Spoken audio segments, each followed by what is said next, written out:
Aquí está en el hebreo. El hebreo moderno se escribe de una manera, no es muy parecido al hebreo antiguo, aunque tiene las mismas características, pero se lo ve, estimado, y no. Me gusta el hebreo antiguo. Decimos que es hebreo antiguo por la sencilla razón que no tiene las vocales. No hay vocales.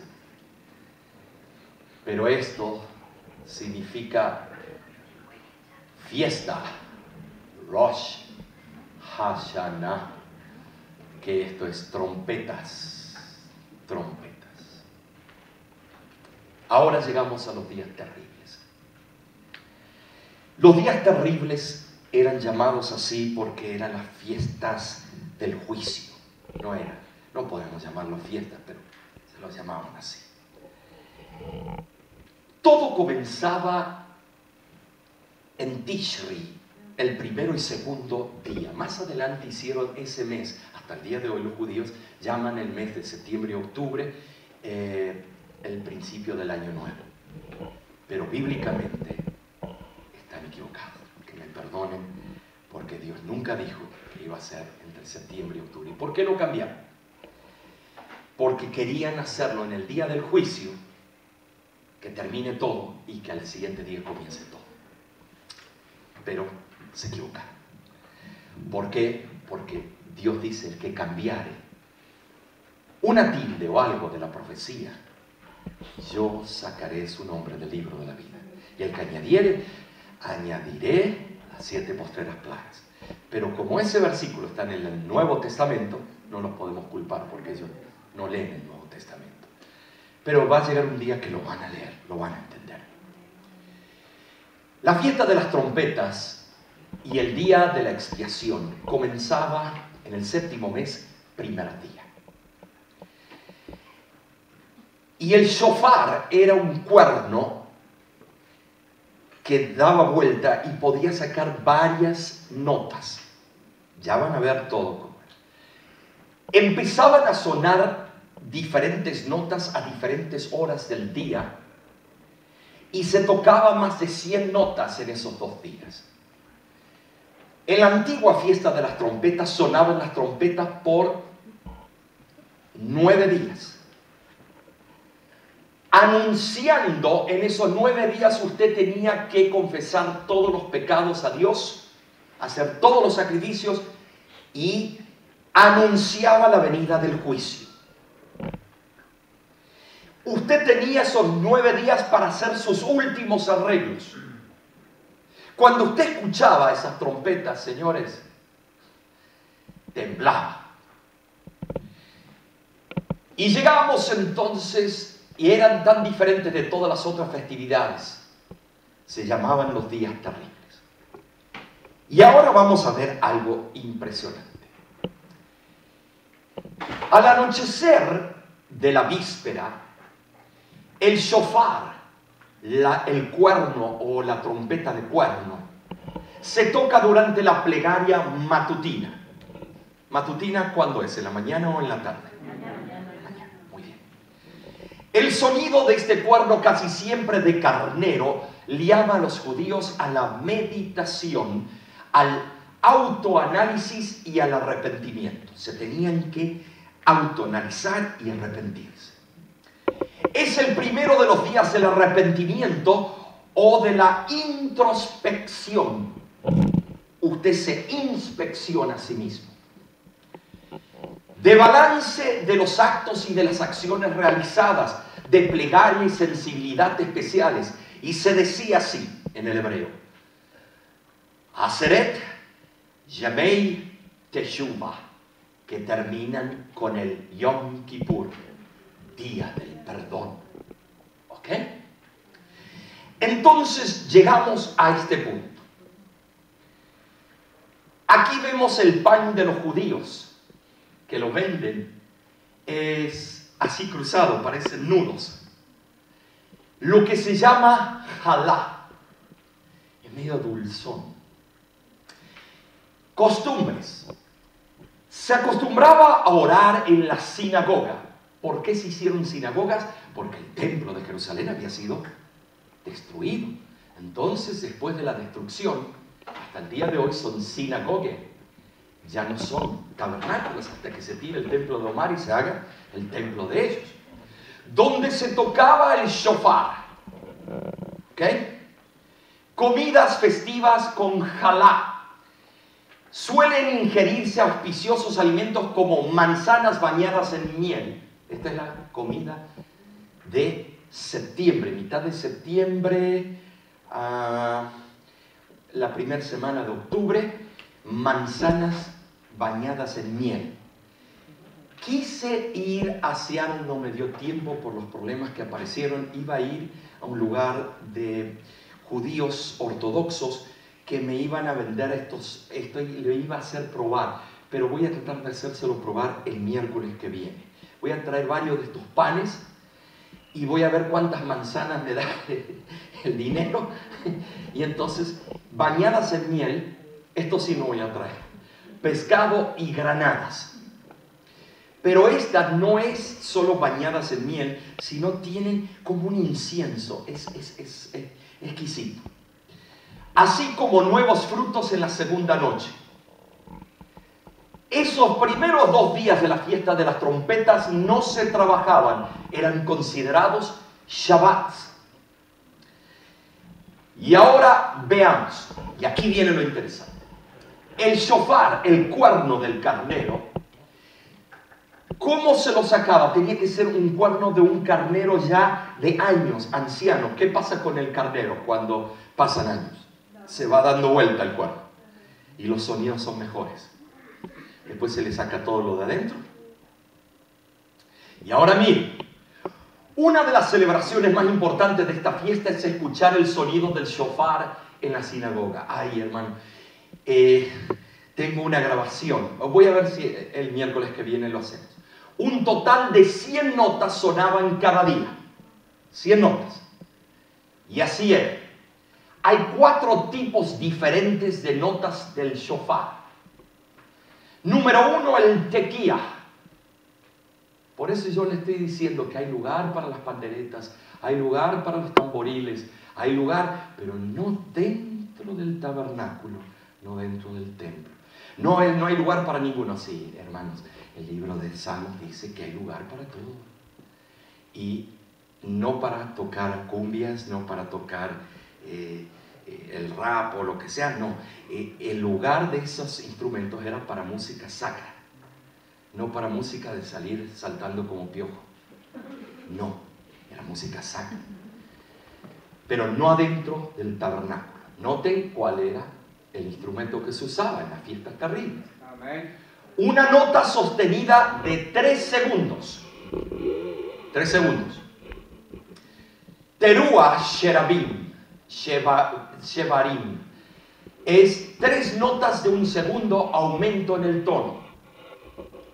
Una serie de breves notas staccato que tenga una duración de unos 3 segundos y después venía el Gedolah Tekiah, literalmente tequía grande.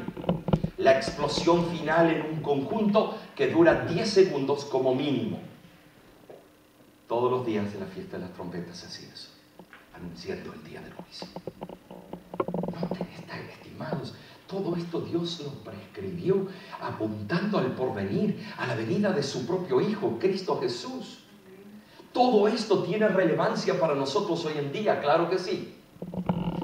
Ahora veamos los significados de estos días. El hombre es juzgado en el día de Año Nuevo, mientras que el decreto final se promulga ¿en qué? A ver, una pregunta. ¿Se comía carne roja en esos días? ¿Sí?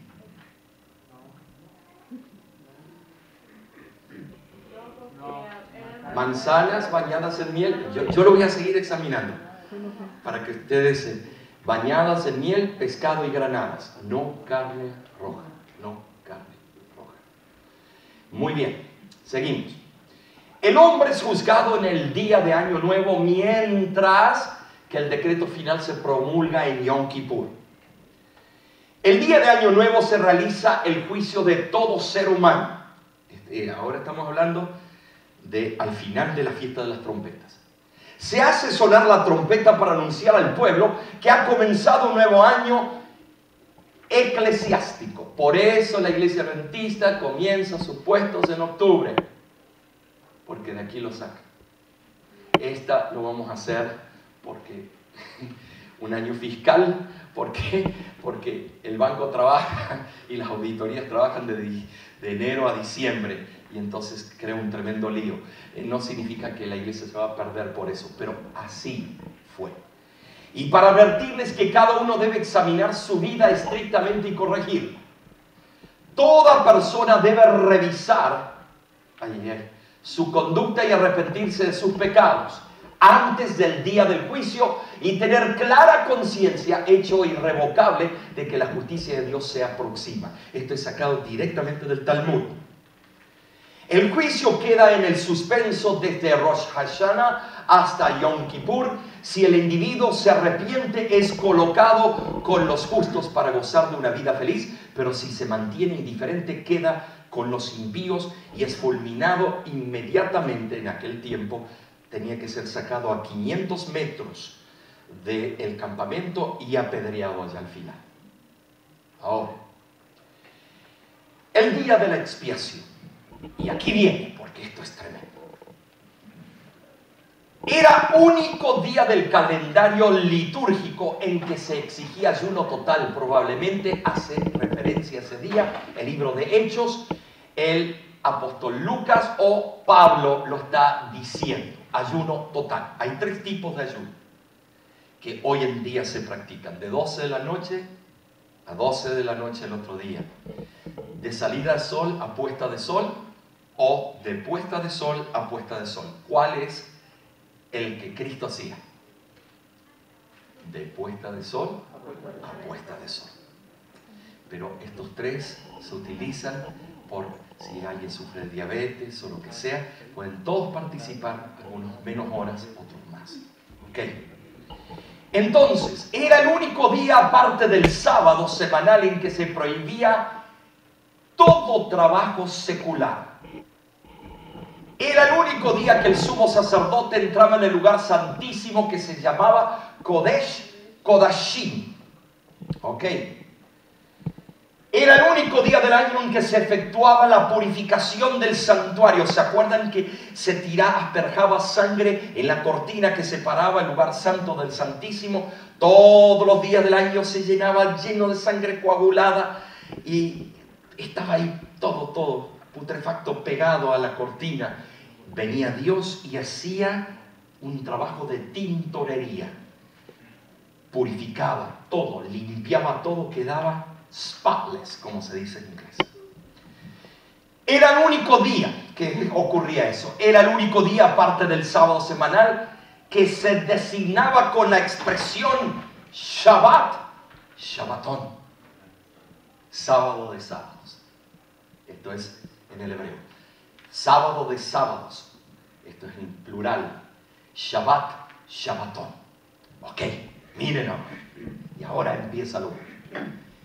En ese día el santuario quedaba purificado de todo pecado, todo el pecado. El santuario se contaminaba durante todo el año.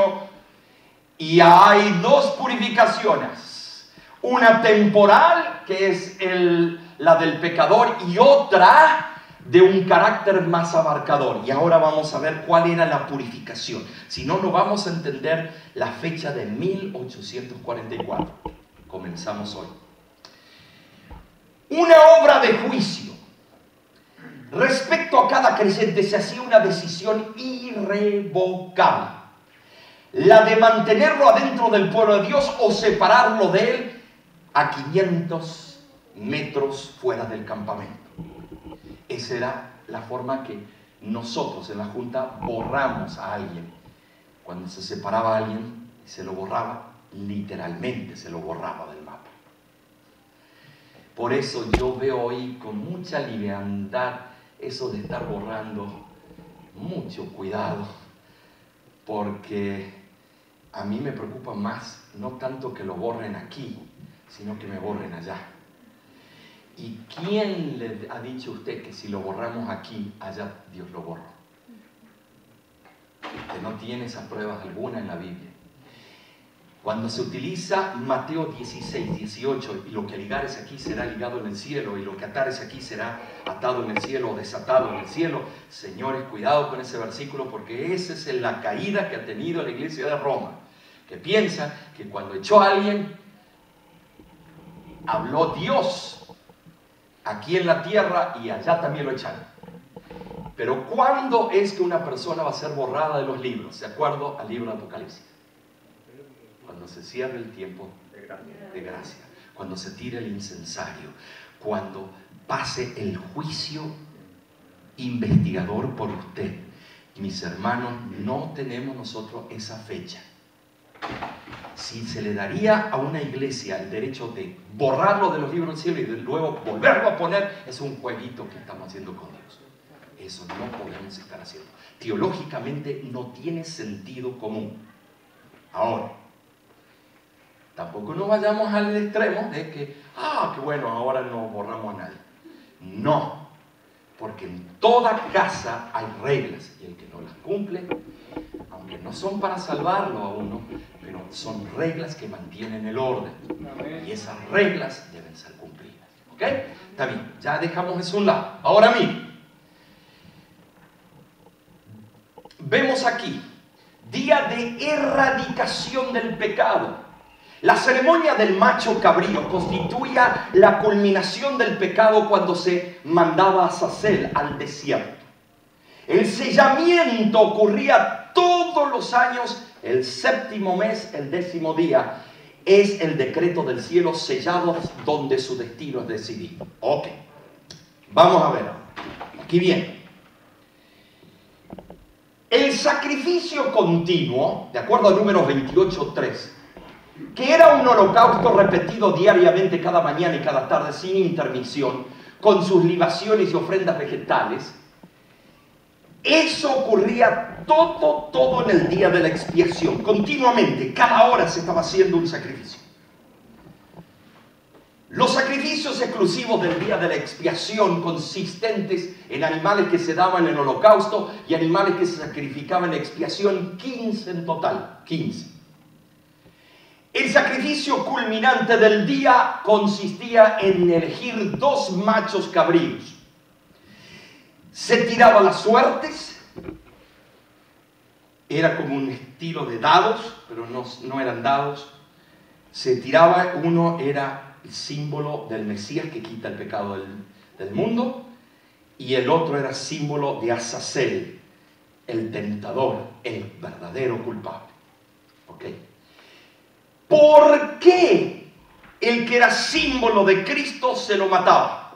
¿Y por qué el que era símbolo de Satanás no se lo mataba? Se lo mandaba al exilio. ¿Se han preguntado por qué?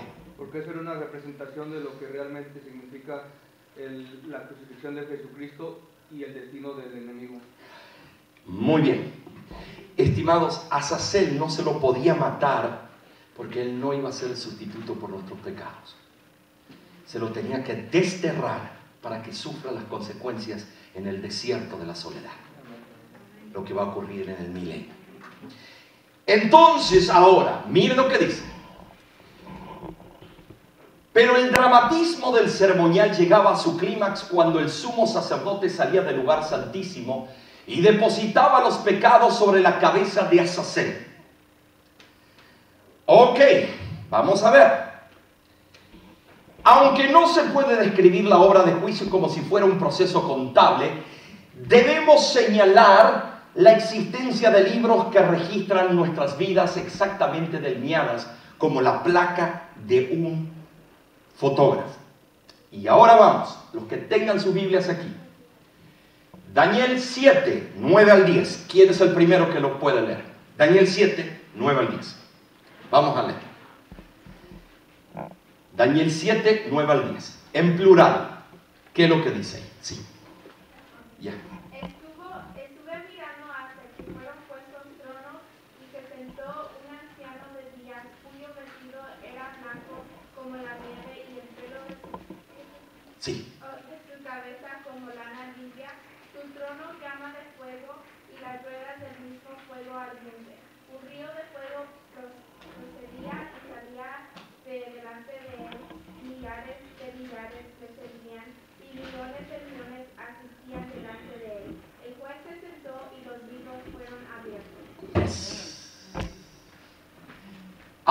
estamos comenzando el origen de la iglesia adventista cristiana.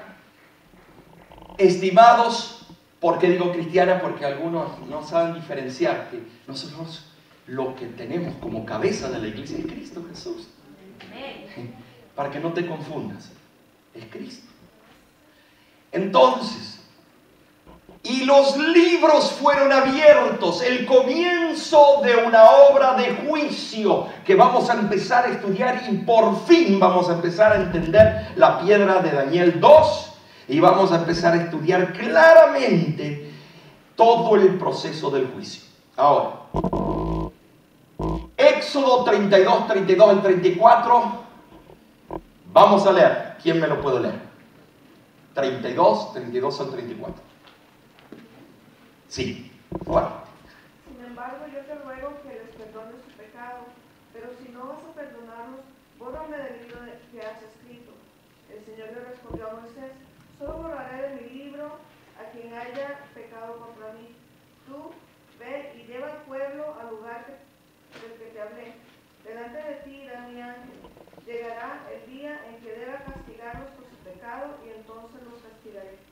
Llegará el día, ¿cierto? Amén. Más adelante. Ahí nos dice cuándo va a quitar los nombres del libro. Ráeme ahora de tu libro, le dice Moisés, sácame si quieres mi nombre del libro.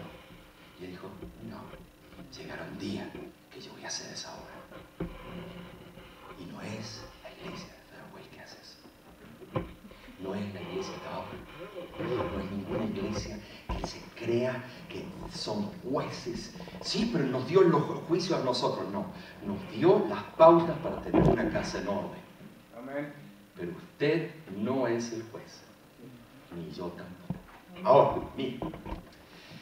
Sean raídos del libro de los vivientes, Salmo 69, 28. ¡Oh! Ahora aquí hay un libro que tiene algo especial. Vamos a leerlo, Salmo 69, 28. ¿Quién lo puede leer? Fuerte. Sí. Tomados del libro de la vida, no sean escritos entre los justos. ¡Wow! Y no sean escritos entre los justos. Malaquías 3, 16. Ay, este sí que se pone. Y Malaquías 3, 16. Siempre nos acordamos de Malaquías 3, 10, 9 y 10. ¿Por qué no leemos todo el resto de Malaquías 3? Vamos a ver, ¿qué dice? Sí. Gracias. Fuerte. Malaquías 3, 16. Sí. Dice, entonces los que temían a Jehová hablaron cada uno a su compañero, y Jehová escuchó y oyó, y fue escrito el libro de memorias delante de él, para los que temen a Jehová y para los que piensan en su nombre. ¿Quiénes están en el libro de las memorias? Temen a Jehová y quién? Creen en su nombre. En su nombre. ¿Qué mensaje habla? ¿De qué ángel habla de lo mismo? Tercer ángel de Apocalipsis. Sí, pero es el primero que dice temer, A Dios y darle orden. darle gloria. ¿Por qué? Porque la hora de su juicio ha llegado. Entonces, aquí dice el libro de las memorias. Aquí el libro de la vida. Y Apocalipsis 3:5. Vamos a leer. Apocalipsis 3:5. ¿Quién lo tiene? Fuerte, vamos a leer. El que venciere será vestido de vestiduras blancas, y no borraré su nombre del libro de la vida, y confesaré su nombre delante de mí, de mi Padre, y delante de los ángeles. Amén. Gloria a Dios. Muy bien. Y ahora llegamos a la parte impresionante. ¿Qué es la purificación del santuario celestial? Antes debemos entender la purificación del santuario terrenal. Durante todos los primeros 9 días, las trompetas suenan, el shofar, 100 notas por día. Comen ese pan que les mostré, las manzanas con miel, pescado. Y estimados, vemos nosotros que ahí ellos están en una dieta especial, pero ya llegan al día, a la puesta de sol, y empieza, ¿qué cosa? El ayuno. Cuando suena el shofar en el día de la expiación, 7 veces, ahora todo el pueblo, cuando está saliendo el sol, se va hacia delante de la carpa donde ellos vivían, mirando hacia el tabernáculo. Ahí estaba una columna de fuego, la Shekinah. La tierra estaba constantemente moviéndose, había temblores. Había voces que se escuchaban de esa columna que no podían ser reconocidas, pero se sabía que era la voz de Dios hablando. Todos en el piso en tono como hacen los musulmanes hoy en día, orando, poniendo así en respeto delante de la presencia de Dios. Amén. ¿Por qué no lo hacemos hoy en día eso? ¿Por qué no? ¿Por qué oramos de diferentes maneras? El Espíritu se habla de que la mejor manera de orar es en reverencia, arrodillados delante de Jehová. Amén. Pero yo les muestro en la Biblia que hubo oraciones paradas, en la guerra, en ciertas situaciones, acostados, arrodillados, y otros boca abajo. Dios lo que se fija es principalmente la actitud de reverencia. Ahora, miren lo que pasaba. ¿Por qué no lo hacemos así? Porque sería muy feo ver los hombres y las mujeres haciendo eso. Creo que sería más falta de respeto que respetos. Entonces, es un asunto cultural. No sé, algunos dirán, pero debiéramos estar haciendo. Entonces, vamos a tener una iglesia de puros hombres y puras mujeres. Cuando Cristo vino, simplificó. Le dijeron, muéstranos cómo orar. Y ahí el Señor dijo, ya dejen esos ritos que tienen los fariseos. Nada más digan, Padre nuestro que estás en los cielos. Y cuando Cristo lo estaba diciendo, no estaba ni arrodillado ni parado, estaba sentado. Ahora, léanlo bien, el contexto. Ahora bien, entonces de repente el sumo sacerdote venía caminando, pasando por las filas de la tribu de Judá. Caminaba. Los otros levitas seguían. Llegaba a la entrada. Entonces ahora él iba hacia el lugar santísimo, no iba a parar en el lugar santo. Se hacía un sacrificio, que era el sacrificio de ¿qué? Se echaban suertes. ¿Quién iba a ser Azazel? ¿Quién iba a ser el Mesías? Al Mesías se lo sacrificaba y se traía la sangre con un recipiente de oro, no de plata, y entraba. El sumo sacerdote tenía campanitas y granadas y un hilito de grana que iba desde el lugar santísimo hasta afuera, hasta la tribu de Judá, para ir tirándolo para ver si estaba bien. Entonces el sumo sacerdote hacía esto, movía y contestaba cuando le tiraban. Querían saber si Dios lo había matado por culpa de ellos. Ahora, entonces el sumo sacerdote entraba, temblaba. Él tuvo que hacer sacrificio en la mañana por sus pecados y de su familia, porque podía ser fulminado inmediatamente. El sumo sacerdote iba entrando. Ahora él no paraba en el lugar santo, ahora iba a la parte del juicio de expiación. Todo el pueblo estaba en reverencia y estaba pidiendo en clamores al Señor, líbranos de la muerte, líbranos. Entonces iba él hacia adentro y cuando llegaba, la gloria de Dios bajaba y conversaba con el sumo sacerdote y le daba consejos de lo que el pueblo iba a esperar y tenía que hacer. En ese momento salía parte de la gloria de Dios y consumía la sangre que estaba allí aceptando el sacrificio. Del lado izquierdo se prendía una piedra preciosa y se prendía color verde y parecía como un semáforo, pero bien fuerte. La piedra roja si no era aceptado el sacrificio. ¿Cómo se llamaban esas piedras? Y Tumim. Entonces el Urim estaba aquí, brillaba. El rostro brillaba y lo que decía, Kodesh Ladonai, ¿qué decía eso? Santidad a Jehová, brillaba, brillaba, brillaba, tanto que dice que el pueblo a veces no podía mirar y tenían que taparse con su mano porque era tanta la gloria sobre ese rostro.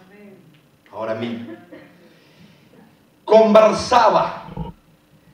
Generalmente el sumo sacerdote, para el primer año de su sacerdocio, que entraba ahí una sola vez, ya el pelo estaba blanco y la barba blanca y no volvía más a tener otro color que blanca.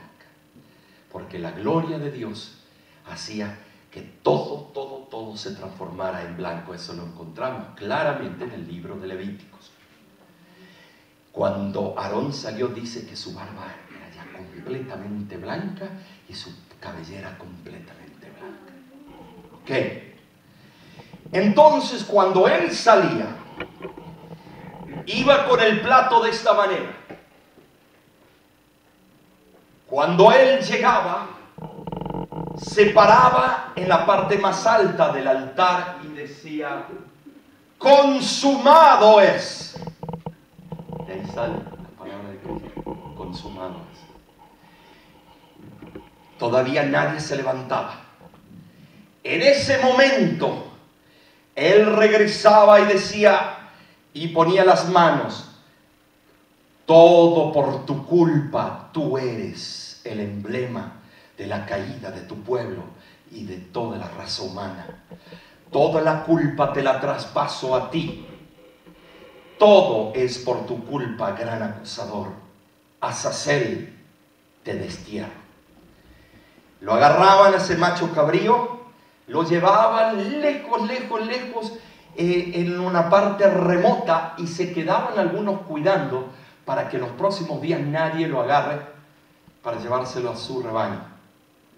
O sea, otras tribus beduinas se quedaban ahí mirando. Ese animal tenía que morir de sed y sin comida. Morir en soledad como Satanás, símbolo de lo que le va a ocurrir a él. Entonces, una vez que regresaban y decían, un mensajero decía, ya fue desterrado el gran acusador. Salía de vuelta el sumo sacerdote, ahora fuera del atrio, y ahora él decía lo siguiente: primero, consumado es, y ahora, ¿qué diría al final? ¿Qué diría? Las palabras. Consumado es, y ¿qué se encuentra? Hecho es. 3 hecho es en el libro Apocalipsis. Cuando Cristo venga, entre la venida de Cristo y cuando lleguemos al cielo y regresemos. Y entonces dice, hecho es.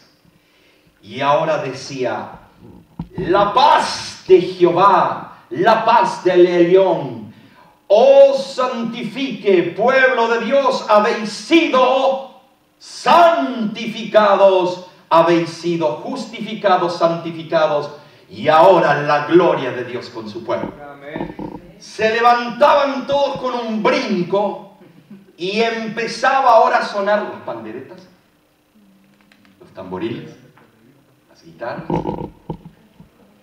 No eran las guitarras del trío Los Panchos, eran guitarras medias, unas eran de 3 cuerdas, había de como las de hoy, pero eran un poco diferentes y todavía suenan un poco diferentes, otro sonido. Y entonces ahora se iban por todo el pueblo con serenatas. Serenatas.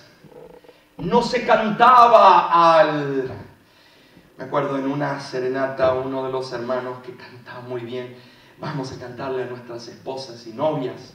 Y él dijo, qué buena idea, bueno, yo los acompaño. Y hay un canto que es una ranchera y salió con Perdonen, pero así lo dice el canto, así que nadie se ofenda. Maldita mujer, dice. Y salió un maldito. Y yo lo quedo mirando. Oh, madre mía, fuimos a cantarle. Y entonces habla de la infidelidad. Ay, que me dejaste por otro. No, señores. Eso no es el cántico a Jehová. Eran cánticos con sentido, cánticos no morbosos, eran cánticos que sí se utilizaba todos esos instrumentos, pero no puedo entender pastores adventistas que confundan y que critiquen a los hombres que queremos mantener la reverencia y el respeto dentro del templo, que confundan que Dios y agarren el último Salmos y justifican que dentro del templo pueden tergiversar y usar todos los instrumentos para hacerlo en un bailongo y no en un culto de adoración al santo nombre de Jehová. No dije pastores de otras iglesias. Así que nadie se me ofenda. No podemos entender este tema desde ahora hasta los próximos miércoles si no entiendes este gran día del juicio. Y ahora, ¿por qué este pueblo salió de la profecía? ¿Por qué? La purificación del santuario celestial es lo que tenemos que entender. Lo hemos estudiado en la lección de escuela sabática, lo hemos estudiado en esto, ha venido tal pastor, ha venido tal pastor, pero en esta semana lo vamos a entender de veras al punto tal que cuando lleguemos a la iglesia vamos a darnos cuenta por qué estamos allí.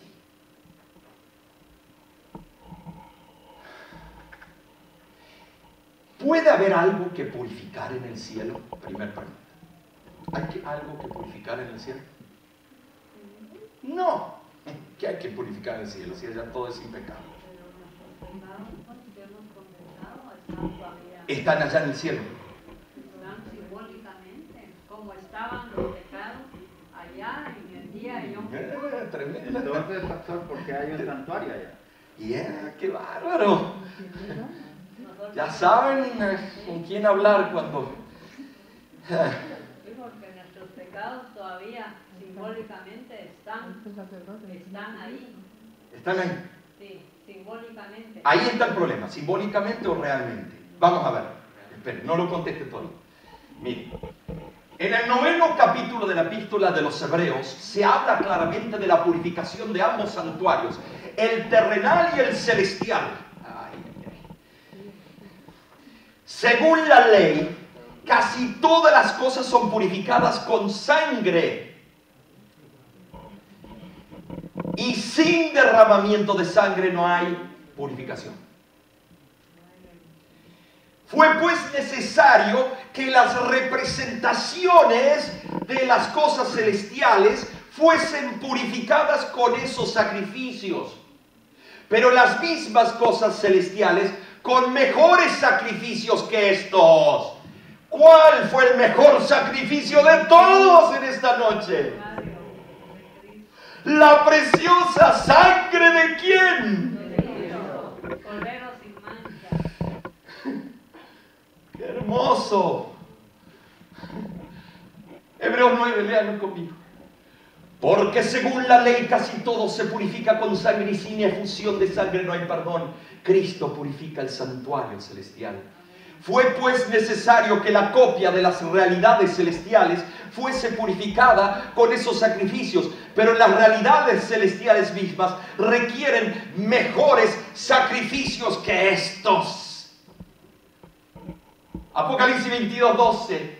Esta obra debe realizarse antes que venga Cristo para redimir a su pueblo, pues cuando venga traerá con él su galardón para otorgar la recompensa a cada uno según haya sido su obra. Y con esto terminamos esta noche. Vamos a tener que seguir. El profeta dice: pero ¿quién es capaz de soportar el día de su advenimiento? ¿Y quién podrá estar en pie cuando él apareciera? porque será como el fuego del acrisolador y como el jabón de los bataneros, pues que se sentará como acrisolador y purificador de la plata, y purificará a los hijos de Leví, y los afinará como el oro y la plata, para que presenten a Jehová ofrenda y justicia. Sus vestiduras deberán estar sin mácula, dice el Espíritu, pero decía, sus caracteres purificados de todo pecado por la sangre de la aspersión. Por eso una iglesia, varias iglesias practican el bautismo por aspersión, porque malinterpretan lo que hacía el sacerdote todos los días. Mientras prosigue el juicio investigador en el cielo, mientras se eliminan del santuario los pecados de los creyentes arrepentidos, debe llevarse a cabo una obra especial de purificación, de la liberación del pecado entre el pueblo de Dios en la tierra. Esta obra se presenta con mayor claridad en los mensajes del capítulo 14 de Apocalipsis. Por eso hay un problema en el pueblo de Dios. No predicamos suficiente del mensaje de los 3 ángeles y no terminamos con el mensaje del 4º ángel, Apocalipsis 18. No lo entendemos, y cuando queremos entender no queremos acercarnos porque no queremos ser confundidos con grupos. Pero estimados, el pueblo de Dios es el pueblo de Dios.